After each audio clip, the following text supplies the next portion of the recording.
নমস্কার। আবার চলে এলাম রবিবারের ঠিক সকাল 10টায় সত্যিভূতের গল্প নিয়ে। আজকের গল্প শ্রদ্ধেয় সত্যজিৎ রায়ের কলমে ব্রাউন সাহেবের বাড়ি। সম্পূর্ণ গল্পটি শুনে আমার পাশে থাকার অনুরোধ রইল এবং প্রত্যেককেই গল্পটি শেয়ার করবার অনুরোধ রইল। লেখক এবং লেখকের পরিবারবর্গকে জানাই আমার অন্তরের অন্তঃস্থল থেকে প্রণাম ও শ্রদ্ধাসহ ভালোবাসা। শুরু করছি আজকের সত্যিভূতের গল্প, ব্রাউন সাহেবের বাড়ি। ব্রাউন সাহেবের ডায়েরিটি হাতে আসার পর থেকেই ব্যাঙ্গালোর যাবার একটা সুযোগ খুঁজছিলাম। সেটা এলো বেশ অপ্রত্যাশিতভাবে। আমাদের বালিগঞ্জ স্কুলের বাৎসরিক রিইউনিয়নে দেখা হয়ে গেল আমার পুরনো সহপাঠী অনিকেন্দ্র ভৌমিকের সঙ্গে। অনিক বলল সে ব্যাঙ্গালোরে ইন্ডিয়ান ইনস্টিটিউট অফ সায়েন্সে চাকরি করছে। একবার ঘুরে জানা এসে আমার ওখানে, the best place in India, একটা বাড়তি ঘরও আছে আমার বাড়িতে, আসবি? অনিক স্কুলে থাকতে আমার খুবই বন্ধু ছিল। তারপর যা হয় আর কি, কলেজ হয়ে গেল দুজনেরই আলাদা। তাছাড়া ও বিজ্ঞান আর আমি আর্টস, দুজনে প্রায় উল্টো মুখো রাস্তা ধরে চলতে আরম্ভ করলাম। মাঝে ও আবার চলে গেল বিলেতে। ফলে ক্রমে ক্রমে দুজনের বন্ধুত্বের মধ্যেও একটা ব্যবধান এসে পড়ল। আর আজ প্রায় 12 বৎসর পর তার সঙ্গে দেখা হলো। ব্যাঙ্গালোরে গরম নেই। সাধে কি জায়গাটা সাহেবদের এত প্রিয়? তুই যখনই আসতে চাস আসতে পারিস, তবে 7 দিনের নোটিশ পেলে আমার পক্ষে বেশ ভালোই হয়। যাক, তাহলে ব্রাউন সাহেবের বাড়িটা দেখার সৌভাগ্য হলেও হতে পারে।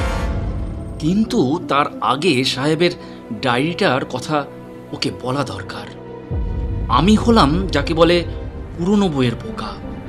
ব্যাংকে কাজ করে প্রতি মাসে যা রোজগার হয় তার অন্তত অর্ধেক টাকা পুরনো ওই বই কেনার পেছনেই খরচ করে ফেলি। ভ্রমণ কাহিনী, শিকারের গল্প, ইতিহাস, আত্মজীবনী, ডায়েরি, কত রকম বই না গত 5 বছরে জমে উঠেছে আমার কাছে। পোকায় কাটা পাতা, বার্ধক্যে ঝুরঝুরে হয়ে যাওয়া পাতা, ড্যাম্পে বিবর্ণ হওয়া পাতা, এইসব আমার কাছে অতি পরিচিত এবং অতি প্রিয় জিনিসও বটে। আর পুরনো বইয়ের গন্ধ এর জুড়ি নেই। এই পুরনো বই কেনাই আমার একমাত্র নেশা। আর পুরনো বই কিনতে গিয়েই পাওয়া ব্রাউন সাহেবের ওই ডায়েরিটা। বলে রাখি, এই ডায়েরি কিন্তু ছাপা ডায়েরি নয়, যদিও সেরকম ডায়েরিও আমার আছে। এই ডায়েরি একেবারে খাগের কলমে লেখা আসল ডায়েরি। লাল চামড়ায় বাঁধানো 350 পাতার রুল টানা খাতা, 6 ইঞ্চি বাই 4.5 ইঞ্চি, মলাটের চারপাশে সোনার জলের নকশা করা বর্ডার। তার মাঝখানে সোনার ছাপার অক্ষরে লেখা সাহেবের নাম, জন মিডলটন ব্রাউন।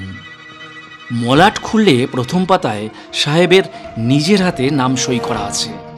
তার নিচে সাহেবের ঠিকানা, Evergreen Lodge, Frazer Town, Bangalore. আর তার নিচে লেখা জানুয়ারি 1858। অর্থাৎ এই ডায়েরির বয়স হলো 113। এই ব্রাউন সাহেবের নাম লেখা অন্য আরও খানকতক বইয়ের সঙ্গে ছিল এই লাল চামড়ার বাঁধানো খাতাটা। নাম করা বইয়ের তুলনায় দাম খুবই কম। মকবুল চাইল 20 আর আমি বললাম 10। শেষটায় 12 টাকার বিনিময়ে বইটা আমার সম্পত্তি হয়ে গেল। ব্রাউন যদি নাম করা কেউ হতেন তাহলে এই বইয়ের দাম 1000 টাকা হতে পারত। ডায়েরিটাতে তখনকার দিনের ভারতবর্ষে সাহেবদের দৈনন্দিন জীবনের বাইরে আর কিছু জানতে পাবো এমন আশা করিনি। সত্যি কথা বলতে কি, প্রথম শখানেক পাতা পড়ে তার বেশি কিছু পাইওনি। ব্রাউন সাহেবের পেশা ছিল স্কুল মাস্টারি। ব্যাঙ্গালোরের কোনো একটা স্কুলে শিক্ষকতা করতেন। সাহেব নিজের কথাই বেশি বলেছেন, মাঝে মাঝে ব্যাঙ্গালোর শহরের বর্ণনাও করেছেন। এক জায়গায় তখনকার বড়লাটের গিন্নি লেডি ক্যানিং এর ব্যাঙ্গালোর আসার ঘটনা বলেছেন। ব্যাঙ্গালোরের ফুল ফল গাছপালা ও তার নিচের বাগানের কথা বলেছেন। এক এক জায়গায় আবার ইংল্যান্ডের সাসেক্স অঞ্চলে তার পৈতৃক বাড়ি আর তার পেছনে ফেলে আসা আত্মীয় স্বজনের কথা তিনি বলেছেন। তার স্ত্রী এলিজাবেথেরও উল্লেখ আছে, তবে স্ত্রীটি কয়েক বছর আগেই মারা গিয়েছেন। সবচেয়ে ইন্টারেস্টিং ব্যাপার হচ্ছে সাইমন নামে কোনো এক ব্যক্তির বারংবার উল্লেখ। এই সাইমন যে কে ছিলেন, তার ছেলে না ভাই না ভাগ্নে না বন্ধু না কি, সেটা বোঝার কোনো উপায় ডায়েরিতে নেই। তবে সাইমনের প্রতি ব্রাউন সাহেবের যে একটা গভীর টান ছিল, সেটা বুঝতে কোনো অসুবিধা হয় না। সাইমনের বুদ্ধি, সাইমনের সাহস, সাইমনের রাগ, অভিমান, দুষ্টুমি, খামখেয়ালিপনা ইত্যাদির কথা বারবার আছে ডায়েরিতে। সাইমন অমুক চেয়ারটায় বসতে ভালোবাসে, আজ সাইমনের শরীরটা ভালো নেই। সাইমনকে আজ সারাদিন দেখতে পাইনি বলে মন খারাপ। এই ধরনের সব খুঁটিনাটি খবরও আছে এখানে। আর আছে সাইমনের মর্মান্তিক মৃত্যুর খবর। 22শে সেপ্টেম্বর সন্ধ্যা 7:30 নাগাদ বজ্রাঘাতে সাইমনের মৃত্যু হয়। পরের দিন ভোরবেলা ব্রাউন সাহেবের বাগানে একটা বাজে ঝলসে যাওয়া ইউক্যালিপটাস গাছের পাশে সাইমনের মৃতদেহ পাওয়া যায়। এরপর থেকে একটা মাস ডায়েরিতে প্রায় আর কিছুই লেখা হয়নি। যেটুকু হয়েছে তার মধ্যে শোক আর হতাশার কথা ছাড়া আর কিছুই নেই।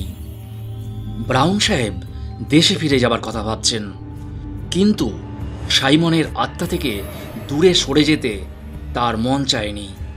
সাহেবের স্বাস্থ্য যেন অল্প অল্প ভেঙে পড়েছে। আজও স্কুলে গেলাম না, কথাটা 5 জায়গায় বলা হয়েছে। লুকাস বলে একজন ডাক্তারের উল্লেখ আছে, তিনি ব্রাউন সাহেবকে পরীক্ষা করে ওষুধ বাতলে গেছেন। তারপর হঠাৎ 2রা নভেম্বর ডায়েরিতে এক আশ্চর্য ঘটনার উল্লেখ, এবং এই ঘটনাই আমার কাছে ডায়েরির মূল্য 1000 গুণ বাড়িয়ে দিয়েছে। ব্রাউন সাহেব এ ঘটনাটা লিখেছেন রোজকার নীলের বদলে লাল কালিতে। তাতে বলেছেন, আজ এক অভাবনীয় আশ্চর্য ঘটনা। আমি বিকালে লালবাগে গিয়েছিলাম গাছপালার সান্নিধ্যে আমার মনটাকে একটু শান্ত করার জন্য। সন্ধ্যা 7:30 নাগাদ বাড়ি ফিরে বৈঠকখানায় ঢুকে দেখি সাইমন ফায়ারপ্লেসের পাশে তার প্রিয় হাইব্যাকড চেয়ারটিতে বসে আছে। সাইমন, সত্যি সাইমন! আমি তো দেখে আনন্দে আত্মহারা হয়ে গেলাম। আর শুধু যে বসে আছে তা নয়, সে এক দৃষ্টে আমারই দিকে তাকিয়ে আছে, তার স্নেহ মাখানো চোখ দুটি দিয়ে। এদিকে ঘরে বাতি নেই। আমার ফাঁকিবাজ খানসামা টমাস এখনো ল্যাম্প জ্বালেনি, তাই সাইমনকে আরেকটুকু ভালো করে দেখব বলে আমি পকেট থেকে দেশলাইটা বার করলাম। কাঠি বার করে বাক্সের গায়ে ঘষতেই আলো জ্বলে উঠল। কিন্তু কি আফসোস, এই কয়েক মুহূর্তের মধ্যেই সাইমন উধাও হয়ে গেল। অবশ্যই সাইমনকে যে কোনোদিন আবার দেখতে পাবো সেটাই তো আশা করিনি। এইভাবে ভূত অবস্থাতেও যদি মাঝে মাঝে সে দেখা দিয়ে যায়, তাহলে আমার মন থেকে সব দুঃখ দূর হয়ে যাবে। সত্যি আজ এক অপূর্ব আনন্দের দিন। সাইমন মরে গিয়েও আমাকে ভোলেনি, এমনকি তার প্রিয় চেয়ারটিকেও সে ভোলেনি। দোহাই সাইমন, মাঝে মাঝে দেখা দিও প্লিজ। এরপরে ডায়েরি আর বেশি দিন চলেনি।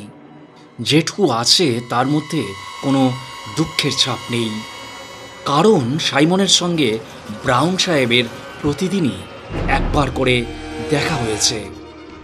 সাইমনের ভূত সাহেবকে হতাশ করেনি। ডায়েরির শেষ পাতায় লেখা আছে, যে আমাকে ভালোবাসে তার মৃত্যুর পরেও যে তার সে ভালোবাসা অটুট থাকে, এই জ্ঞান লাভ করে আমি পরম শান্তি পেয়েছি। ব্যাস, এই শেষ। কিন্তু এখন কথা হচ্ছে ব্রাউন সাহেবের এই বাড়ি, ব্যাঙ্গালোরের ফ্রেজার টাউনের এভারগ্রিন লজ এখনও আছে কি? আর সেখানে এখনও সন্ধ্যাকালে সাইমন সাহেবের ভূতের আগমন হয় কি?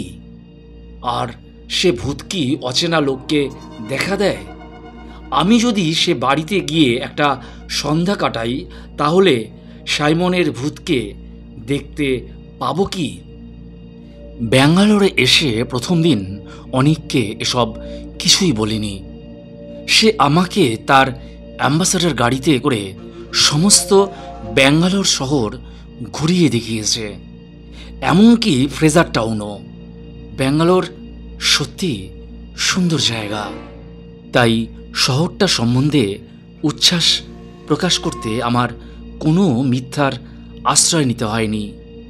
শুধু সুন্দর নয়, কলকাতার পর এমন একটা শান্ত কোলাহলশূন্য শহরকে প্রায় একটা অবাস্তব স্বপ্ন রাজ্যের মতো মনে হয়। দ্বিতীয় দিন ছিল রবিবার। সকালে অনেকের বাগানে রঙিন ছাতার তলায় বসে চা খেতে খেতে প্রথম ব্রাউন সাহেবের প্রসঙ্গটা তুললাম।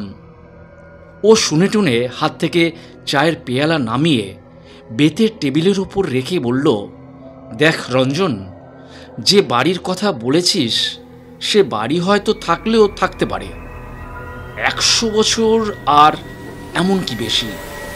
তবে সেখানে গিয়ে যদি ওই ভূতটুত দেখার লোভ থেকে থাকে তোর, তাহলে আমি ওর মধ্যে নেই। কিছু মনে করিসনি ভাই, আমি চিরকালই একটু অতিরিক্ত সেন্সিটিভ, এমনই দিব্যি আছি। আজকের দিনের শহরের কোনো উপদ্রব নেই এখানে। ভূতের পেছনে ছোটা মানে সাত করে উপদ্রব ডেকে আনা আর কি, এর মধ্যে আমি নেই। অনেকের কথা শুনে বুঝলাম এই 12 বছরে ও বিশেষ বদলায়নি। স্কুলে ভীতু বলে ওর বদনামও ছিল বটে। মনে পড়ল একবার আমাদের ক্লাসেরই জয়ন্ত আর আরও কয়েকটি ডানপিটে ছেলে ওকে এক সন্ধ্যায় বালিগঞ্জ সার্কুলার রোডের রোইডিং স্কুলের কাজটাতে আপাদমস্তক সাদা কাপড় মুড়ি দিয়ে ভয় দেখিয়েছিল। অনেক এই ঘটনার পর 2 দিন স্কুলে আসেনি এবং অনেকের বাবা নিজে হেডমাস্টার বীরেশ্বর বাবুর কাছে এসে ব্যাপারটা নিয়ে কমপ্লেন করেছিলেন। আমি এ বিষয়ে কিছু বলার আগেই অনেক হঠাৎ বলে উঠল, তবে নেহাতি যদি তোর যেতে হয় তাহলে সঙ্গীর অভাব হবে না। আসুন মিস্টার ব্যানার্জি। পিছন ফিরে দেখি একটি বছর 45-এর ভদ্রলোক অনেকের বাগানের গেট দিয়ে ঢুকে হাসি মুখে আমাদের দিকে এগিয়ে আসছেন। বেশ বলিষ্ঠ চেহারা, প্রায় 6 ফুট হাইট, পরনে হাই রঙের হ্যান্ডলুমের প্যান্টের উপর গাঢ় নীল টেরিলিনের বুশ শার্টের গলায় সাদা কালো বাটিকের ছোপ মারা সিল্কের মাফলার। অনেক পরিচয় করিয়ে দিল, আমার বন্ধু রঞ্জন সেনগুপ্ত, মিস্টার ঋষিকেশ ব্যানার্জি। ভদ্রলোক শুনলাম ব্যাঙ্গালোরের এয়ারক্রাফট ফ্যাক্টরিতে কাজ করেন, বহুদিন বাংলাদেশ ছাড়া, তাই কথার মধ্যে একটা অবাঙালির টান এসে পড়েছে, আর অজস্র ইংরেজি শব্দ ব্যবহার করেন। অনিক বেয়ারাকে ডেকে আরেক পেয়ালা চায়ের কথা বলে দিলেন। একেবারে সোজাসুজি ব্রাউন সাহেবের বাড়ির কথাটা সে পেরে বসল। কথাটা শুনে ভদ্রলোক এমন অট্টহাস করে উঠলেন যে কিছুক্ষণ থেকে যে কাঠবিড়ালিটাকে দেখছিলাম আমাদের টেবিলের আশেপাশে নির্ভয়ে ঘোরাফেরা করছে, সেটা ল্যাজ উঁচিয়ে একটা দেবদারু গাছের গুড়ি বেয়ে শটান একেবারে মগডালে পৌঁছে গেল। Ghosts! You seriously believed in ghosts? আজকের ঝুঁকে? আমি আমতা আমতা করে বললাম, একটা কৌতূহল থাকতে ক্ষতি কি? এমনও তো হতে পারে যে ভূতেরও একটা বৈজ্ঞানিক ব্যাখ্যা আছে, যেটা 10 বছরের মধ্যে জানা যাবে। ব্যানার্জির হাসি তবুও থামে না। লক্ষ্য করলাম ভদ্রলোকের দাঁতগুলো ভারী ঝকঝকে ও মজবুত। অনেক বলল, যাই হোক মিস্টার ব্যানার্জি, গোস্ট আর নো গোস্ট, এমন বাড়ি যদি একটা থেকেই থাকে, আর রঞ্জনের যদি একটা উদ্ভট খেয়াল হয়েই থাকে, একটা সন্ধেবেলা ওকে নিয়ে খানিকটা সময়ের জন্য ও বাড়িতে কাটিয়ে আসতে পারেন কি না সেইটে বলুন। ও কলকাতা থেকে এসেছে, আমার গেস্ট। ওকে তো আর আমি একা যেতে দিতে পারি না সেখানে।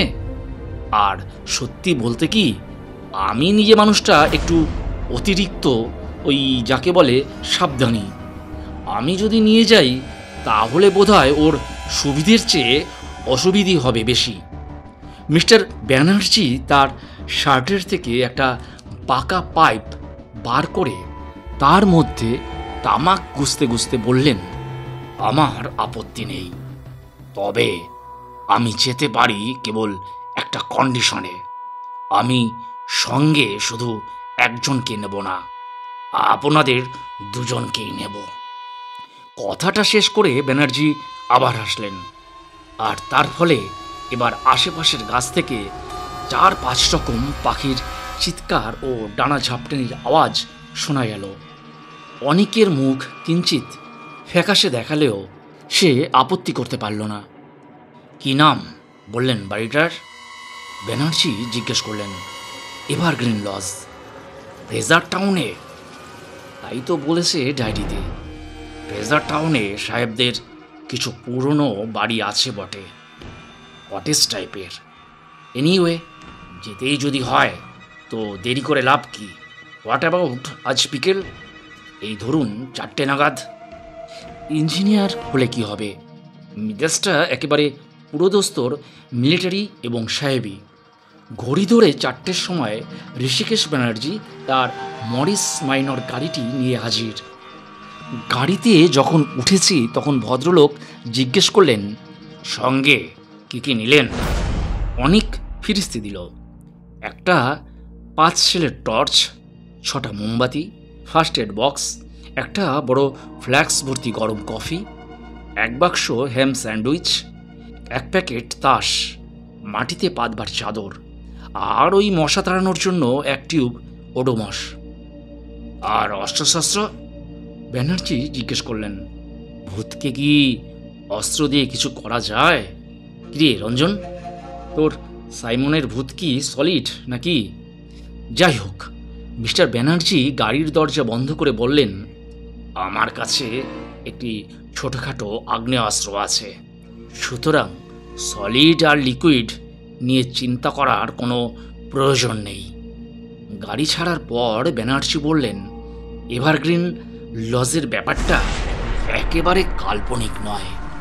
আমি একটু অবাক হয়েই বললাম, আপনি কি এর মধ্যেই খোঁজ নিয়েছেন নাকি?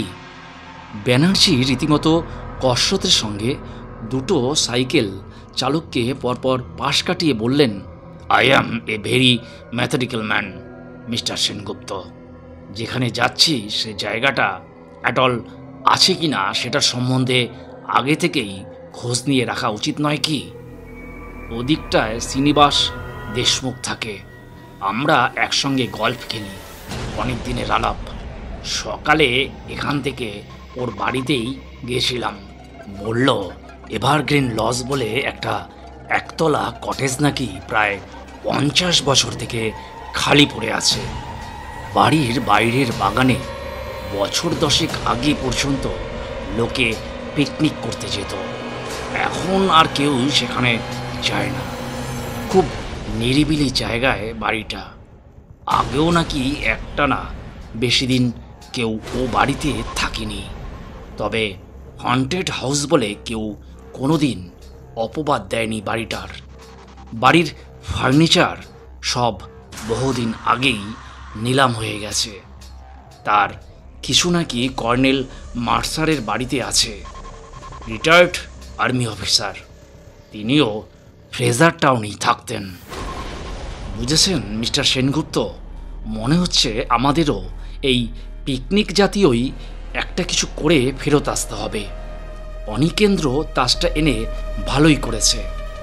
ব্যাঙ্গালোরের পরিষ্কার প্রশস্ত রাস্তা দিয়ে গাড়ি করে যেতে যেতেই বারবারই মনে হচ্ছিল যে শহরটা এতই অদ্ভুতুরে যে এখানে একটা হানাবাড়ির অস্তিত্বই কল্পনা করা কঠিন।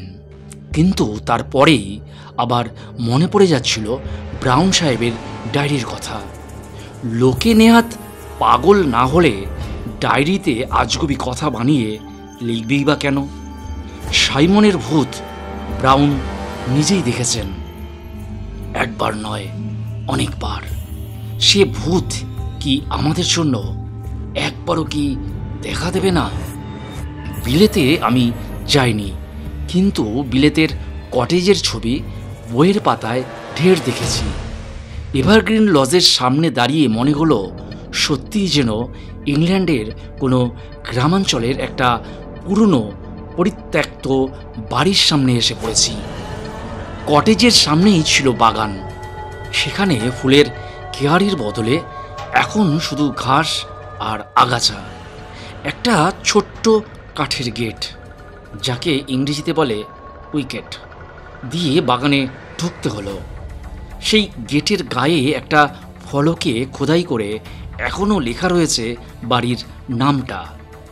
তবে হয়তো কোনো চড়ুই ভাতির দলেরই কেউ রসিকতা করে এভারগ্রিনের কথাটার আগে একটা এন জুড়ে দিয়ে সেটাকে নেভারগ্রিন করে দিয়েছে। আমরা গেট দিয়ে ঢুকে বাড়ির দিকে এগোলাম। চারিদিকে অজস্র গাছপালা, ইউক্যালিপটাসও গোটা তিনেক রয়েছে দেখলাম। আর যা গাছ আছে তার অনেকগুলোরই নাম আমার জানা নেই, চোখেও দেখিনি এর আগে কোনোদিনও। ব্যাঙ্গালোরের জলমাটির নাকি এমনই গুণ যে সেখানে যে কোনো দেশের যে কোনো গাছই বেঁচে থাকে। কটেজের সামনে একটা টালির ছাউনি দেওয়া পোর্টিকো, তার বাঁকা থামগুলো পেয়ে লতা উঠেছে উপর দিকে। ছাউনির অনেক টালি নেই, ফলে ফাঁক দিয়ে আকাশও দেখা যাচ্ছে। সামনের দরজার একটা পাল্লা ভেঙে কাত হয়ে আছে। বাড়ির সামনের দিকের দরজা জানালার কাচ অধিকাংশই ভাঙা। দেয়ালের উপর শ্যাওলা ধরে এমন অবস্থা হয়েছে যে বাড়ির আসল রংটা যে কী ছিল তা আজ বোঝার উপায় নেই। দরজা দিয়ে বাড়ির ভেতরে ঢুকলাম আমরা। ঢুকেই একটা প্যাসেজ, পিছন দিকে একটা ভাঙা দরজার ভেতর দিয়ে একটা ঘর দেখা যাচ্ছে। আমাদের ডাইনে বায়ও ঘর। ডাইনেরটাই বেশি বড় বলে মনে হলো। আন্দাজে বুঝলাম এটাই হয়তো বৈঠকখানা ছিল। মেঝেতে বিলেতি কায়দায় কাঠের তক্তা বসানো, তার কোনোটাই প্রায় আস্ত নেই।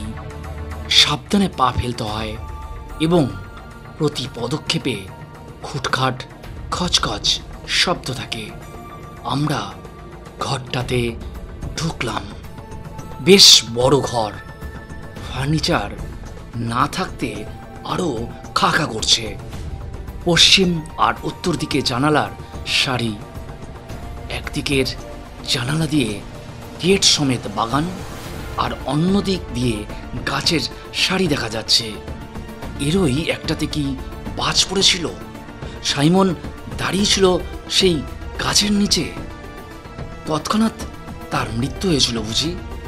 ভাবতে গাটা ছমছম করে উঠল। এবারে দক্ষিণ দিকের জানালাবিহীন দেয়ালের দিকে চাইলাম। বাকনে ফায়ার প্লেস। এই ফায়ার প্লেসের পাশেই ছিল সাইমনের প্রিয় চেয়ারখানা। ঘরের সিলিংয়ের দিকে চাইতে চোখে পড়ল ঝোল আর মাকড়সার চাল। এককালে সুদৃশ্য এভারগ্রিন লজের অবস্থা এখন খুবই শোচনীয়। মিস্টার ব্যানার্জি প্রথম দিকে লালা করে বিলেতি সুর ভাজছিলেন। এখন নতুন করে পাইপ ধরিয়ে বললেন, কি খেলা আছে আপনাদের? প্লিজ, না পোকার নাকি রামি?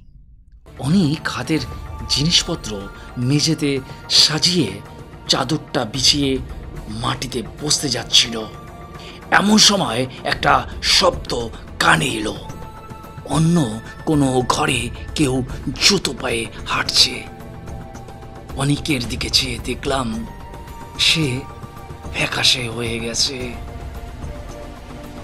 নমস্কার। এরপর দ্বিতীয় পর্ব আগামী সপ্তাহে। আর ভালো লাগলে অবশ্যই একটি করে লাইক আর শেয়ার করতে ভুলবেন না। সকলে ভালো থাকবেন, সুস্থ থাকবেন সব সময়। নমস্কার।